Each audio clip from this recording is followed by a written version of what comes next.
Okay. What is about EB5? Okay, so basically there are two different types of visas. There are temporary visas and permanent visas. And the permanent visas give you residency in the United States. And there's one that you already talked about, which is the EB5. And the EB5 is you're investing into a business in the United States, a minimum investment of $800,000 or $1,050,000. It depends on where you're investing and what the project is that you're investing into. That investment has to be able to create 10 jobs. Now, there's two different types of the EB5s. One is a direct investment where you're investing into your own project, where and that investment, you are creating 10 direct jobs that are going to be on W-2s. So these are direct employees that are working for the company, the project. They have to work a minimum of 35 hours a week. The other one is what is known as a regional center, and I want to make this clear because there's a lot of people that talk about this. The regional center doesn't necessarily mean that it's a downgraded $800,000 investment. There are plenty of regional center projects that require the full $1,050,000. It's just, again, depending on what you're investing into the project and where that project is going to be. The benefits of doing the regional center is you're not running the business, somebody else is. And you don't have to create 10 direct jobs. You have to still create jobs, but they can be indirect and induced jobs. And what that means is just a mathematical formula that an economist will come in to determine how many jobs are being created by this new project. So that's just one type of immigration. And we do EB5 visas. Sometimes that's the best option for people, but there's, what we do is we try to figure out what is the best option based on your particular circumstances. What is your goal? How long you want to be here? How quickly you want to be here to put up the best strategy. Okay. So since we're talking about EB5, we can talk about EB5. So what are the EB5 visa requirements? You said. So the requirements are, number one, that you're making the investment, okay? And again, you're making either $800,000 or $1,050,000, and that's going to change, I believe, in 2027 or 2028. I don't remember the exact year, but it's going to change in every 5 or 7 years. It's going to continue to change. They're going to reevaluate it to see how much it is. The first thing you have to do is you have to show that the funds come from lawful sources, meaning that you're tracking the funds, you're showing where it comes from. And let's say you're selling a property with the EB5, you're selling a property and you sold the property for $1.5 million, and you're using that as a basis to show that the money came from lawful sources. Well, with the EB5, you have to go even further back. You have to show when you bought the property and how you got the funds to buy the property. I actually had a client once where we had to go back to like the 1960s to provide all this financial information proving that he had the lawful source of funds to invest into the project. So you have to show that's a lawful source. You have to have a business plan that's going to explain how the jobs are going to be created. Jobs do not have to be created right away. They have to be created within a couple of years from when you're submitting the request. Other things that you have to prove are where you're investing. If you want to do a downgraded investment, you have to show where you're investing and what type of project you're investing into.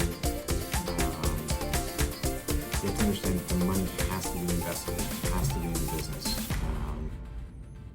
And we have to track the funds, showing it came from your account. We would prefer that it comes from an account that only you are on. If you have multiple people on the account, then there's additional work that has to be done to explain how you personally had control over those funds. So you're tracking the source of funds.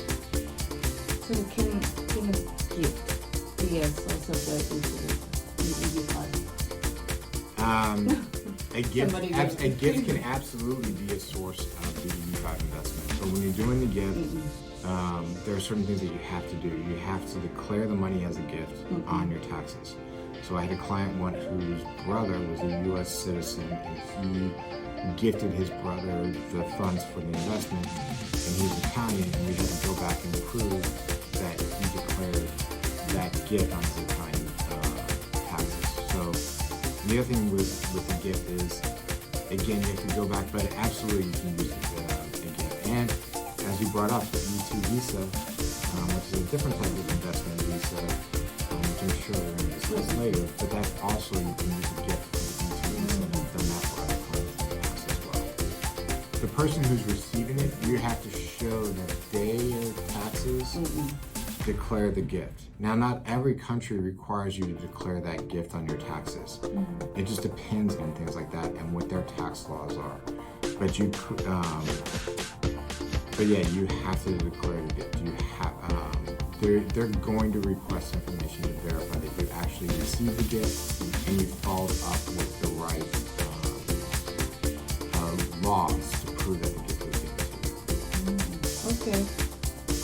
Also, can the EB5 visa investment be a loan? The loans become tricky. If you're getting the loan from your own personal assets, then the loan will work.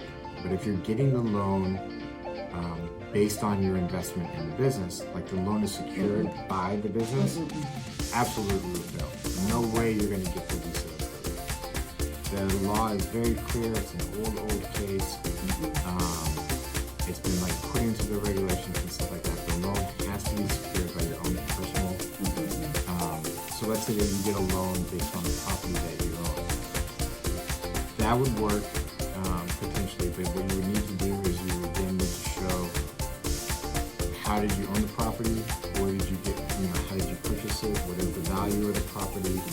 You need to provide the loan paperwork. You need to show that that loan is based on something that the bank can actually foreclose on that is not your interest in the business. So even a foreigner, they can get a loan from their country and then bring money. Yes, as long as we can prove again that it comes from personal assets. Okay. So how long does the EB5 process take?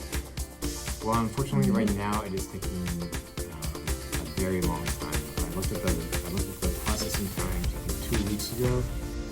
People from China, I think it was around 40 months. I think people from India were also around 40 months. Everybody else was like around 50-something months.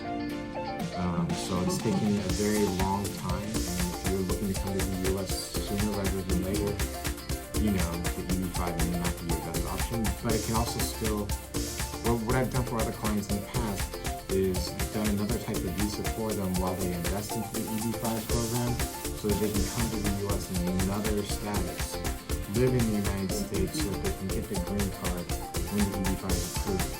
The other thing is that if you're in the United States legally and you're filing the EB5 visa, you can actually request your residency so that while you're waiting, you can still get a work permit, a travel document that will allow you to leave and come back into the country, allow you to legally work while you're in the United States. So there's options that you can do. Okay, that might be the best option.